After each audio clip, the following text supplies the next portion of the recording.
This book is the culmination of 20 years of research experience, and it is the manifestation of my own healing journey. And if I can be in the vicinity of someone who has deeply harmed me and not react and have a sense of compassion, so can you. Everybody, welcome back to Living the Next Chapter. It's great to have yet another author on the show. And the fun thing today for me is this author is also in Canada. Yay, ta-da! And that makes me really happy because we're both here in the Great White North, and it's fun. We're excited to have Stacey on the podcast. We're going to talk about a lot of great things, talk about her journey as an author, her new book that came out in 2024, and all the great stuff that's happening in her life as an author, new projects as well.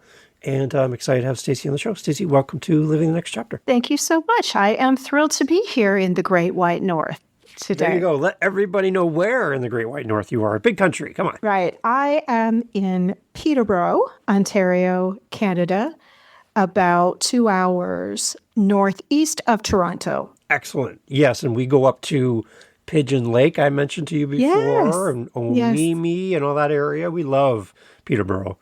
And Omimi is a fun town to say. I like that name, Omimi. Omimi. Anyways, Omimi, Neil right? Young needs to write a song about Omimi. That's where he's from. Right. I had Bob Young on my podcast, his brother, and we got to chat a little bit about that beautiful part of the world. So a lot of snow where Bob is up there near Omimi. So how's your weather so far in January? Less snow than lots of other places. And I'm on Rice Lake, and even at that, we have a little less snow, but we have some. We could have more. Yeah. We had a bit of a thaw. So we are waiting for more snow. You are an author, hence why you're on the show. Yes. What was the spark for you that kind of took your knowledge and all your expertise and what you do and then translated that into becoming an author? Who kind of directed you that direction? That's a great question. So as a psychotherapist, I had created a very integrative, dynamic curriculum as part of a recovery program for toxic relational wounding and trauma. And as I was writing the curriculum, what happened was it started coming in this narrative that really felt like a book to me. And my inspiration for that really came from clients who said, yes, absolutely, this should be a book.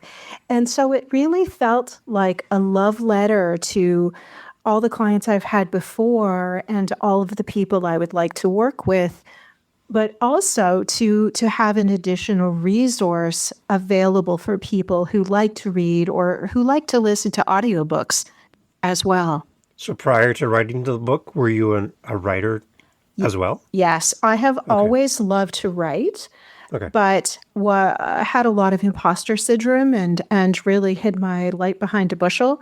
So it's only in the last 3 years or so that I've made more of my writing public, other than, having written clinical notes and assessments and reports and that kind of thing. So how did writing the book help you battle through your imposter syndrome then? Oh, I don't know that I'm 100% there yet. Yeah. But the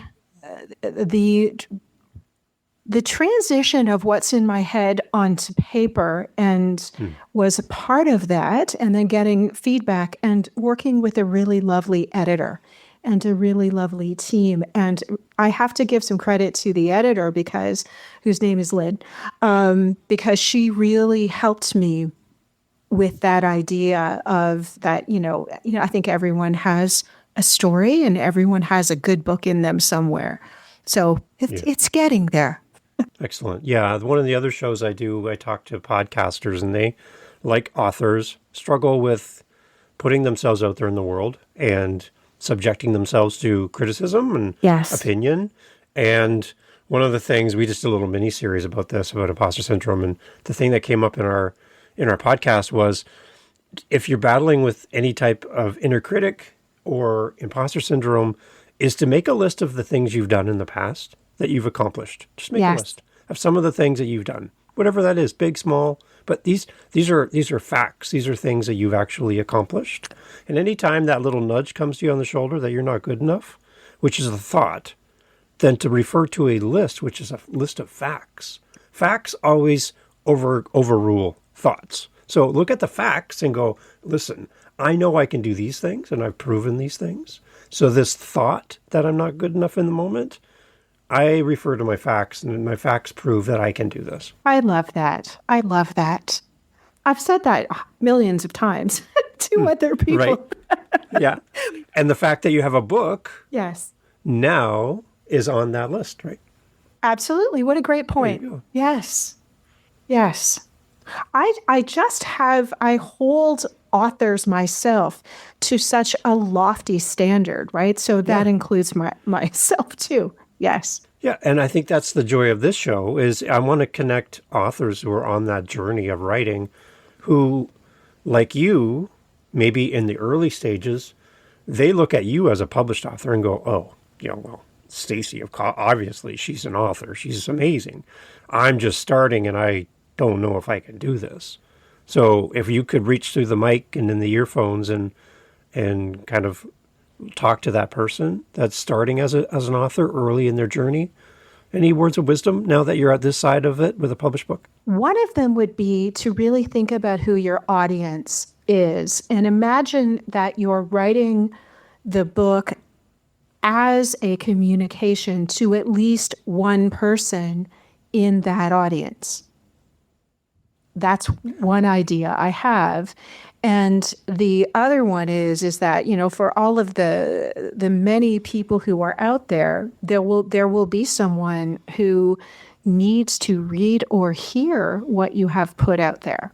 So can you define for me, Stacey, book related, how you define what a successful author is to you in your perspective? Oh, what a great question. I think a successful author to me is someone who can really pull you in and engage you in what they're saying, right? I referred to someone recently that I was reading as if you're sitting down with an old good friend. That to me is the marker of a successful author or writer. Are we going to get that same feeling in your book as we jump in? That's one of the things I'm hearing. I am hearing that reading the book is much like speaking with me. It's a little bit more organized and articulate, but that is one of the things I'm hearing back from people who are reading the book. Yes. Okay. Yeah. Excellent. Now talk a little bit. I have your website up while we're chatting. It'll be in the links in the show notes. But can you tell me who you serve, Stacey? Tell me a little bit about what you do. Yes, of course. So as a psychotherapist, historically, I have seen all kinds of people at all different ages for all different reasons. I have the historical context of being a real generalist. And in my work with the Family Health Team, which is an Ontario-based phenomenon where mental health services and therapy are covered by the provincial government, I started seeing trends and patterns in some of the people presenting with depression, anxiety, and complex autoimmune or chronic illness. And as I took histories with them, quite robust, in-depth histories, the pattern that emerged is that they had parents or siblings or a partner who were highly narcissistic. In the truest sense of the word, because we can't diagnose people we've never met. But over the years, what developed is this niche interest in and passion for and expertise in complex relational trauma and narcissistic wounding more specifically. And so these clients were finding me, and I started developing interventions and strategies and approaches tailored to those people who also tend to be quite naturally sensitive, quite naturally empathic, and many of them, in fact, are what psychology would label as being gifted. So, there was this amazing synchronicity going on between myself and this client base. And I see other people for other things, but that tends to be my focus. And I offer a highly specialized program to help this group of people. And that leads us to the book now, which also complements what you do in Yes. person with people, right? Yes. So when did the book come out? May of 2024. Awesome. Yeah. And the book is Heart Wide Open. Yeah, heart wide open. Tell us more about the book. Like, what is the big picture for the reader? What can we anticipate? Yes. The big picture for the reader is having a more holistic, empowered understanding of narcissism, narcissistic people, and how to get stronger, learn boundaries, and to be empowered. And it's really very much an answer to or a response to the number of books and websites and YouTube sites and all of the things out there that are written by people whom I call wounded warriors. They're written by people who absolutely are survivors, but they are not, for lack of a better way of putting it, they're not trained professionals. They're not therapists. They're not psychologists. And there's a lot of misinformation. And so the book is also meant to be a bit more all-encompassing in terms of the fact that this type of abuse, if you will, or this type of experience has a multifactorial impact on us as human beings. And so the idea is to do your work in all of those different domains, mind, body, spirit, is the idea. And it's meant to really move people toward changing all of their old patterns that made them vulnerable to this in the first place. Can we kind of break into the book a little bit? I'm curious for the reader, maybe that doesn't have a deep level of understanding of narcissism. Yes. And maybe they're coming with presumptions and things that they think it is, but maybe it's not. Can you help us kind of just level set for us maybe what a clear definition is? Yes. And maybe a little bit about maybe what is misunderstood Absolutely. about narcissism? Absolutely. Okay. I thank you for the opportunity to talk about this. So the first chapter of the book is very much about this. The diagnostic criteria for narcissistic personality disorder comes from the American Psychiatric Association's Diagnostic and Statistical Manual, which was written many years ago. I would venture to hypothesize that it's written more about men than women. Mm-hmm. And it is not written for everyone to use as a resource. It's written in a particular language to those people who are mental health professionals for guidelines for treatment. So to be blunt, it was never put in place to be for people to go around diagnosing their loved ones. Mm-hmm. So that's one of the points of the book. And there are such broader definitions. The DSM is really lacking in terms of it being trauma-informed, for example, and really lacking in terms of the fact that any kind of personality disorder manifests in relationship, but is also a considerable impairment, right? Okay. Yep. So just as we would think about someone who has a learning disability, people with personality disorders have relational and self-awareness disabilities. So part of the point of the book was to really help people to discern, the difference between what is narcissistic personality disorder and when people have narcissistic traits, and what is that full spectrum of narcissism. Do you find in your work with all of the amazing people you work with that this narcissism does have roots more with men than with women? Is that just like a misunderstanding then? No, I think it's a misunderstanding. Okay. All right. I think that I think it really stems from probably more men when the DSM was written would have that interface with the mental health system, and much of it is based on what would present in an inpatient setting. But I do not think there's a vast gender discrepancy. I myself personally, both in my own personal life as well as in the therapy space, have definitely met more women than men. Oh, wow. Okay, good. Yes, Interesting that's to know. anecdotal information. Yeah. Yes. Yeah. Well, yeah, it's interesting because, yeah, I'm curious as to how this kind of plays out in our world. Yeah, the other thing too, I guess, would be, is there kind of like more passive narcissism where it's not really so blatantly obvious, kind of where you're like, wow, I can see Yes. that's like you got like flags around you and it's waving. It's like, ooh, I can tell What? something's happening. Yes. What a But there's perfect day to this, talk about this. Yes. right? Yeah, exactly. Yes, it's very, very regal today. Yes. Is how does somebody understand maybe the levels? Of If there's course. levels? Can you Yes. explain that?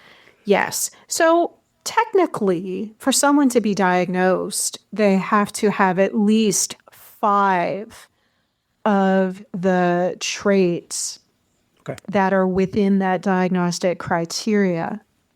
As psychiatry is moving into more of an expansive way of defining this, what's coming from that is a little bit more information that's helpful and useful. And I will just add that right now, the fields of psychiatry and psychology aren't even agreeing on the definitions of the diagnosis. And there's even an idea it may be left out of the next version of the DSM.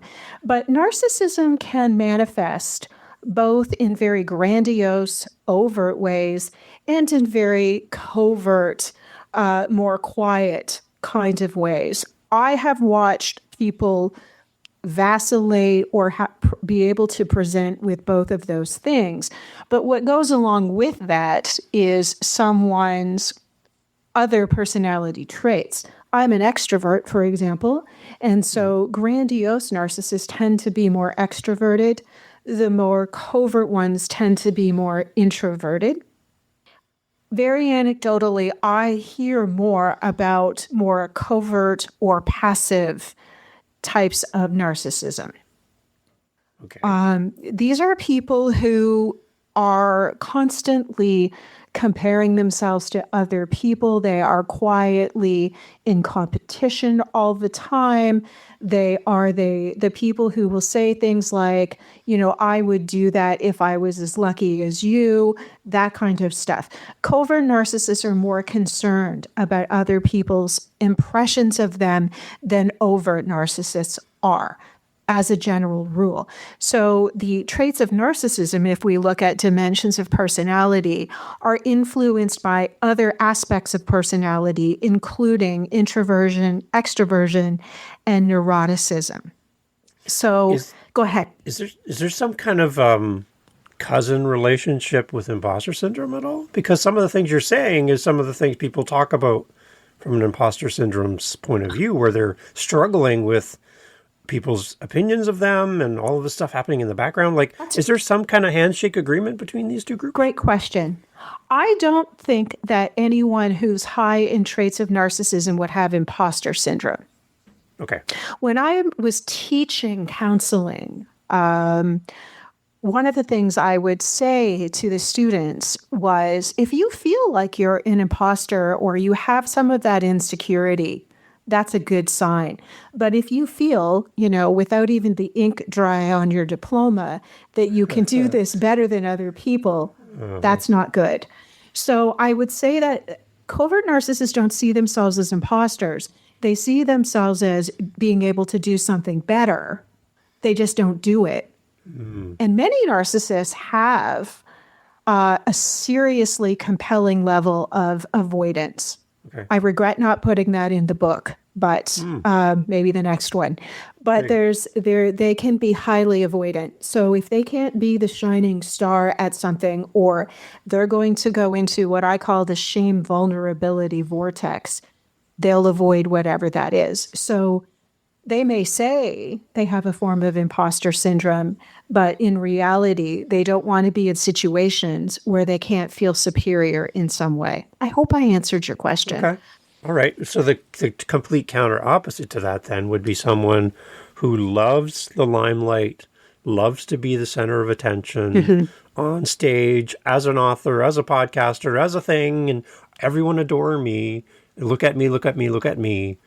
Uh, does that make this even worse for them if that's something that they're working through and give them the limelight at the same time? It can. Yeah. Yes, definitely. It's it yeah, it is this what's the word I'm looking for? If we picture, a trajectory, right? Yeah. Narcissists go back and forth in terms of what feeds their ego, right? So they will keep doing something that gives them that ego supply, but they will shy away from something that's not doing that, is the best way I can explain that. All right. Because that's the one thing I find too is this whole idea of a healthy ego. And then people have levels of what they think healthy ego is. Yes. And to some people, it's not healthy. Like you have to have everyone's attention or like look at me, I'm in the room, everyone look at me. And you can, for me as an introvert, those people make me uncomfortable because I don't want anybody to know I'm there. I'd like to just be there and be in the corner and I'm fine. But to have somebody have this big flag around them saying, hey, everybody, I'm over here.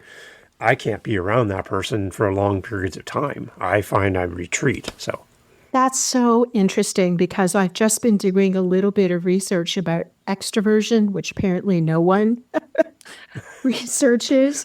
But it is possible to be introverted and also be highly narcissistic, right? This makes me think of the trolls on social media, okay, if let's they're talk about real. this a little bit. Yeah, okay. Yes. Right. Or, the people sitting in the cheap seats, right? So to speak, criticizing those who are actually in the arena. But I have met many people who are quite introverted, but also, silently seething with rage and envy with what other people are doing. Do you think that social media pokes the bear then A a little hundred bit with all of percent. this? Okay. Yes. And, I think that, I don't think this, I know this, that the more negative or the more something incites people to react, the algorithm feeds that, right? Right. So that is another aspect of that. But that was the most compelling example I could think of. But I mean, these would be the people who, spend a lot of time watching reality TV, for example. They're not engaging in the real world. Their inner world is somewhat based on a delusion, right? They're not putting themselves out there. They're sitting there, being somewhat quietly critical and dismissive. I just, with the temperature in the world today, with opinions and sides and all of this stuff that's happening in the world, it just seems like there's just so much noise for people to deal with and navigate right now. And then to throw on narcissistic behavior that's demonstrated for us by leaders and all kinds of different people in the public space, I think it can be very intimidating and scary for somebody who's been dealing with this in their family and their history or whatever. Then to see it magnified on television and social media, that's got to be rough. Yes, I put out some social media content myself last week about, seeing these wheels in motion, that some of this terrible behavior is being rewarded and revered, can be very triggering for people who've experienced any kind of narcissistic wounding or abuse. And or it can be a little too familiar, right? This is in many ways, this is how some of these leaders can be as charismatic as they are, in part. But most definitely, it can cause people to either, doom scroll and get really pulled into that negativity, or to just avoid it altogether. But we all have the choice with respect to how much we engage in that kind of content or messaging. So why does narcissistic behavior seem to be a huge spotlight that people love to be in? Like, what does it do for someone? Is there a lack of love for yourself? Is there a lack of respect for yourself that makes you want to draw more attention to yourself? Like, I don't understand why is it so attractive to be in that space and treat people that way? It is a significant void of authentic self-awareness and empathy. Okay. And I call this not having a not enough button. So if we think about the Staples Easy button, Yeah. narcissists don't have an enough button, right? So nothing you do is enough. Nothing you say is enough. Not enough power, not enough accolades. That's exactly what we're watching play out right now. Right. Right? So it is also the definition of megalomania, and there are overlaps with narcissism, megalomania, and sociopathy. They all live on a spectrum, but it is this insatiable need that can never be fed by an intrinsic sense of being good enough. So to refer back to your list, that list of their own accomplishments would not be good enough for them. Mm-hmm. Okay. So there's never a sense that in general terms, that we've reached our goal, or we're sufficient, we're good enough for ourselves. Exactly. All those things, right? Okay. Yes. And so this is where they become quite strategic, with respect to what they're doing. And narcissists also will target whomever they seem as a threat, or they'll overly focus on someone that they see as a threat, and that becomes their motivator, right? Mm-hmm. So it's not working necessarily from their own unique goals, but from wanting to do something better than someone else. Most people who are narcissistic were conditioned as children not to be good enough, but to be better than someone. It's a big part of their psyche. Okay, so in my mind, as you're talking, Stacey, this is something that's coming to my brain, and you can kind of guide my thoughts in real time. I am just making this happen in real time. So you're the expert here. I'm just the guy with the questions. So I'm imagining your local marina there on Rice Lake, all the boats tied up nice along the docks. It's beautiful. It's like a narrow little marina, and there's boats coming and going all the time. And one of the signs as you enter the marina says, "No wake," right? Yes. Okay. Now I'm imagining some big fancy boat with loud music and people partying coming in at full speed, ignoring the sign, and making all the boats in the marina bounce around, and people are falling off in the water, and because they're not following the signs, and they don't realize that that sign relates to them. And they just come blaring into this marina, making everything chaotic for the world because they're all about them in the moment and they don't care about their impacts on others. Is that a no-wake sign? Is that kind of part of this at all? I love that. That's very true. And as a boater, I know exactly what you're talking about, right? So we all know the areas locally where you need to cut your wake, and you need to certainly to slow down and have that courtesy and awareness of others around you, right? So that's a really apt analogy and a really good visual as well. The waves and the ripples, right? Yes. We can't control the waves or the ripples. We can control our speed. The impact of that poor person in the canoe or the kayak or the dinghy. Right? Right? Oh my gosh. Yeah. Yes, like get steady. Yes, absolutely. Yeah, that's a great analogy. And it impacts more than you can determine, right? you can see the one or two boats bobbing around violently because of your actions, but there's people even further out that are impacted that they don't know you and you don't know them. They don't know where the wave came from, right? So the way you live your life in real time in front of the world, whether online or in person, you're having this ripple effect all around you that you're unaware of. Yeah, the lack of awareness of the impact on the ecosystem, whether that is a lake or whether that's a corporation or a government or a community or a church, any kind of system, right? Yeah. So for that noisy boater that is messing up and causing waves and ripples in their family without really understanding how much impact they're having because of their neglect to read the signs that are saying, hey, this is how we need you in this world, and you're not showing up the right way. Is there something you can say to those people that are listening? Well, what I do want to say is narcissists can't read the sign. Okay, let's talk about that. Okay. I like this.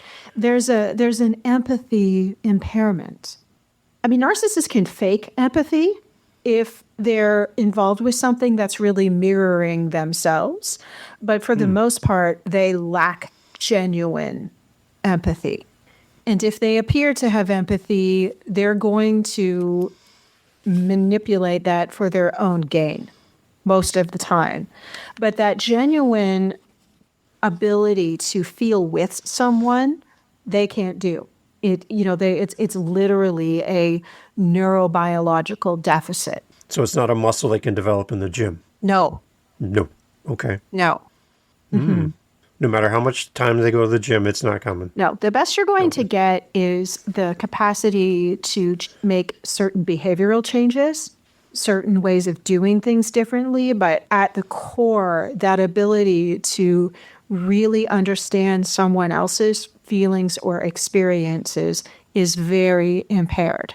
So somebody listening to this conversation, Stacey, right now, they're going to go buy your book, but B, they're listening to you talk about this, and they're going, in their mind, they have a checklist going, Stacey, you're talking about fill in the blank person in their life. Yes. And they're like, A, I haven't heard it explained this way, and B, I'm getting a little nervous because now I'm going to have to come to the conclusion that I need to do something. They need to do something.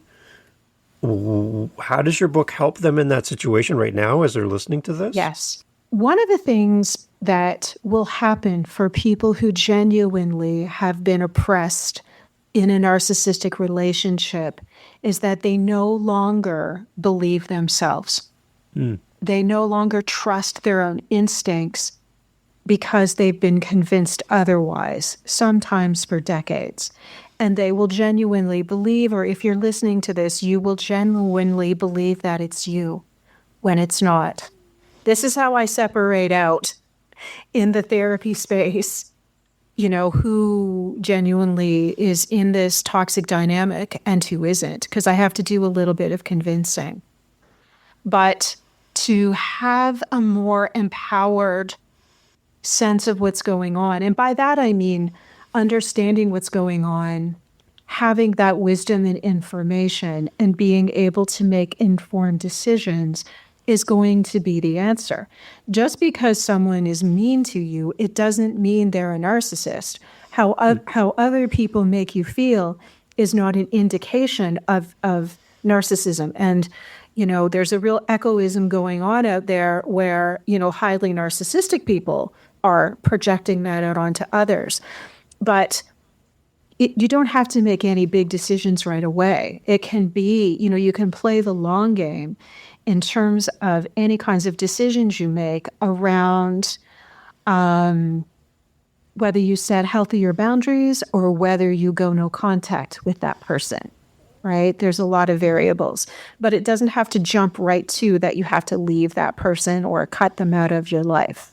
So with what you do, Stacey, are you working primarily with people impacted by narcissism, or are you also working with people that are battling their own narcissism and want to see change in their life? Probably more the former than the latter. Okay. Very few narcissists come into the therapy space with that level of self-awareness. Wow. Okay. if they come into the therapy space, it's often because they want us as the therapist to see them as a good person, or they've done so under duress. They've been told that there will be a consequence if they don't come to therapy. So the majority of people I see have experienced some level of narcissistic wounding, toxic relational abuse, complex PTSD, whatever label you want to throw on it. But the odd time, I do see someone who's highly narcissistic who genuinely believes it's the other person. From time to time, I'll see that. Is there hope for people that are battling with narcissism and they, through conversation, through books, through podcasts, they're starting to become more aware? Like, where do they go for support so they can start deconstructing this and rebuilding how they show up in the world? Well, they can't. Okay. Again, they can make small behavioral changes. Okay. But in terms of developing that empathy muscle, it's probably not going to happen. It depends on the severity of the narcissism, how far along that scale it is, or how deep along the spectrum of narcissism it is. But, often the best you're going to get is very small incremental changes in the things that they do, as opposed to, who they really are. Empathy empathy and self-awareness are tricky to work with if you're lacking, that core capacity for either of those things, right? And the argument in my book is, don't get pulled into a sort of co-narcissism by getting so caught up in someone else's web of dysfunctional behavior. Hopefully that made sense. Okay, I'm just going to keep you for the next 3 hours, Stacey, because I love how you're unpacking and explaining this. Like, sometimes we get lost in terminology, and as maybe like myself, a novice who doesn't really understand all of the things that are all attached to this, how you're deconstructing this really helps. I don't want to keep you much longer. I know you got other things today, but as far as the book, what else from the book have we not touched on that you feel is really important for a reader, that this book is going to help them in this journey? Sure. The components of the book that are essentially helpful for anyone, whether you're in a narcissistic relationship or not, are around how to understand your early patterns of conditioning, particularly, codependent, people-pleasing kind of patterns, how to get out of that old conditioning and live more authentically and by your own terms and rules, how to set powerful boundaries that protect you as well as enrich your relationship with other people, and how to compassionately respond to yourself and other people. And there's a whole piece in the book about reclaiming, your sense of your body, reclaiming important rituals and celebrations. So it really is for everything that's impacted someone along that experience of the wounding. It's all about reclaiming all of those vital aspects of yourself. And we mentioned the website at the beginning with staceysanderson.ca. Pretty simple. .ca because we're in Canada. Yay! Oh, yes, because the .com domain was taken. Yeah. So we have Canada here. So yes, we can enjoy that. Yes. You mentioned to me before we jumped on that maybe a good starting point on your website would be your articles. Yes. Right? I always tell people go to the articles first. Okay. Get a sense of that, of some of the things I think that are important, because when I'm reacting to something, that's when I go write those articles.